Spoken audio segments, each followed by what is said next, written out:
বিস্তীৰ্ণ পাৰৰে অসংখ্য জনৰে হাহাকাৰ শুনিও নিঃশব্দে নীৰৱে মোৰ গীতৰ হাজাৰ শ্ৰোতা তোমাক নমস্কাৰ। ভাৰত ৰত্ন ডক্টৰ ভূপেন হাজৰিকাৰ ৪ৰ্থ মৃত্যুবাৰ্ষিকীত সশ্ৰদ্ধ প্ৰণাম। সুধাকণ্ঠ সুঁৱৰী প্ৰাগ নিউজৰ প্ৰণাঢ্য আয়োজন। ভূপেন দাৰ গীতেৰে জীপাল প্ৰাগ টাৱাৰ।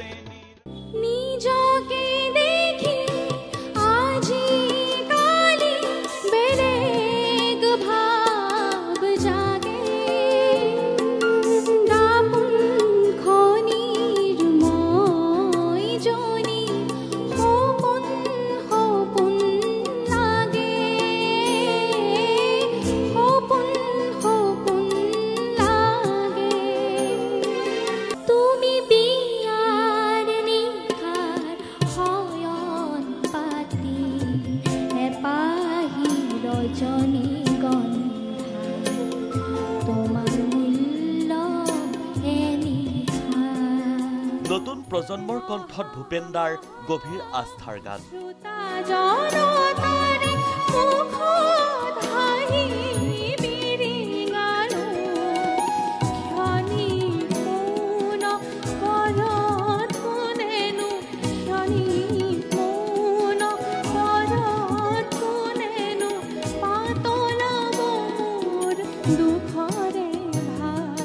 অগণি কালিকা দেহৰন্ধে ৰন্ধে চৰে বুকু কৰে মুৰা 14টা বৰ্ষ গৰকিলে সংগীত সূৰ্য ডক্টৰ ভূপেন হাজৰিকাৰ আমাৰ মাজৰ পৰা কায়িকভাৱে নোহোৱা হোৱাৰ। ভূপেন দাৰ অবৰ্তমানতো যে বৰ্তমান হৈ আছে তেওঁৰ গীতেৰে।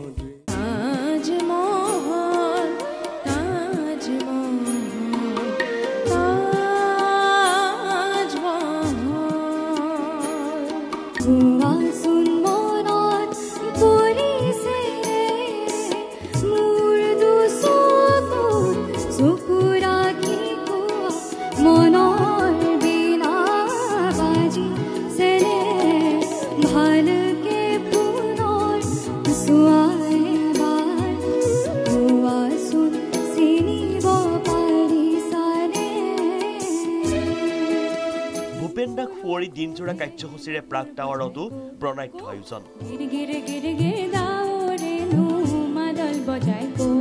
প্ৰাগ টাৱাৰৰ ভূপেন দাৰ প্ৰতিমূৰ্তিৰ সন্মুখত ভূপেন দাৰ গীতেৰে জীপাল হৈ পৰে পৰিৱেশ। অনুষ্ঠানৰ আৰম্ভণিতে সুধাকণ্ঠৰ প্ৰতিমূৰ্তিত জনোৱা হয় শ্ৰদ্ধাঞ্জলি। উপস্থিত থাকে পদ্মশ্ৰী সূৰ্য হাজৰিকা, অঞ্জু দেৱী, সূৰ্য গোস্বামী, সংগীত শিল্পী অসীমজ্যোতি বৰুৱা, নিত্যানন্দ ডেকা। উপস্থিত থাকে প্ৰাগ নিউজৰ মুখ্য সম্পাদক প্ৰশান্ত ৰাজগুৰু। মই তেখেতৰ প্ৰতি গভীৰভাৱে শ্ৰদ্ধা নিবেদন কৰিছোঁ আৰু মই এইটো আশা কৰিছোঁ যে উঠি অহা প্ৰজন্মৰ মাজতো ডক্টৰ ভূপেন হাজৰিকাদেৱৰ যি কৰ্ম সৃষ্টি সেই সৃষ্টিসমূহক অধিকভাৱে প্ৰচাৰ আৰু প্ৰসাৰ লাভ হ'ব। ভূপেন দা যিখিনি কৰি গ'ল, মই ভাবোঁ যে আমাৰ উঠি অহা চামে বা আমি সকলোৱে তেখেতৰ সৃষ্টিৰে যিখিনি জীয়াই ৰখাটো আমাৰ কৰ্তব্য। আমি তেনে ভালে ৰাখোঁ তেখেতক। সুধাকণ্ঠদেৱৰ এই পবিত্ৰ মৃত্যুবাৰ্ষিকীত মই মোৰ অন্তৰৰ শ্ৰদ্ধাঞ্জলি জ্ঞাপন কৰিছোঁ। আৰু সুধাকণ্ঠ বুলিলে এইটো আমাৰ অসমীয়া জাতিৰ এইটো এটা আৱেগ আৰু আমাৰ সকলোৰে অন্তৰতেই থাকে।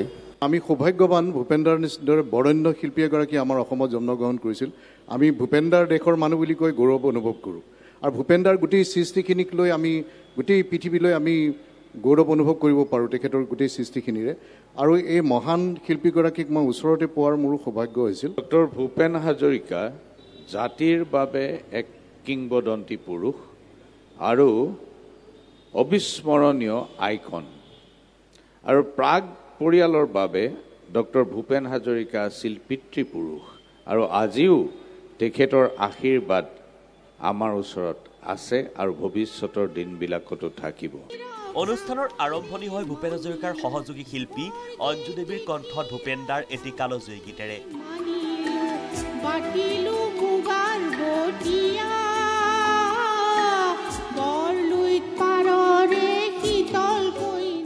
তবলা সংগত কৰে ভূপেন্দাৰ বাদ্য সংগী সূৰ্য গোস্বামীয়ে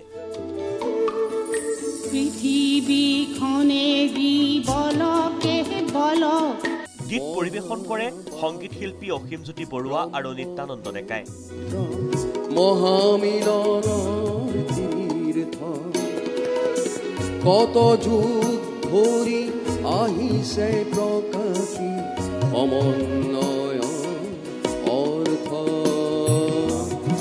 ওলায়া পোহৰানুতা ৰামৰে দেশতে থকা ৰাৱণ বধোতে যায় যদি যায় জীৱনটো যায় পৰৱৰ্তী সময়ত 15খন মহাবিদ্যালয়ৰ শ্ৰেষ্ঠ কণ্ঠশিল্পীৰ ভূপেন্দাৰ গীতেৰে জীপাল হয় পৰিৱেশ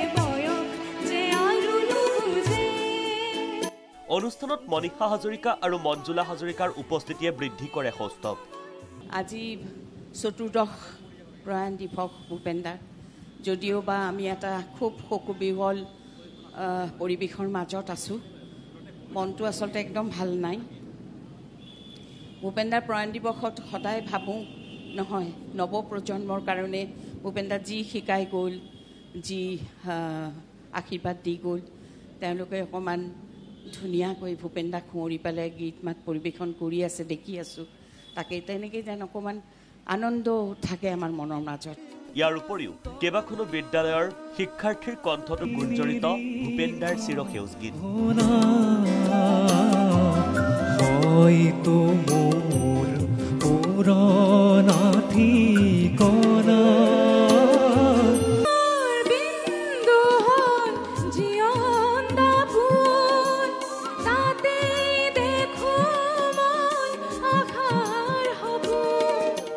অনুষ্ঠানত প্ৰাগ নিউজৰ অতনু বৰঠাকুৰে মাউথ অৰ্গেনত সুৰ তোলে ভূপেন্দাৰ গীতৰ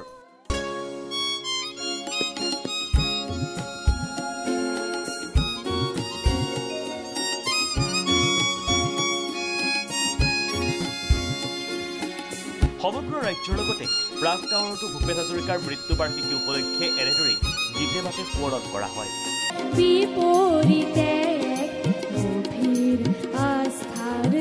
চিৰসেউজ গীতেৰে প্ৰাগ টাৱাৰত বন্দিত হ'ল Sudhakantha bureau' report Prag news যুগৰ বতৰালৈ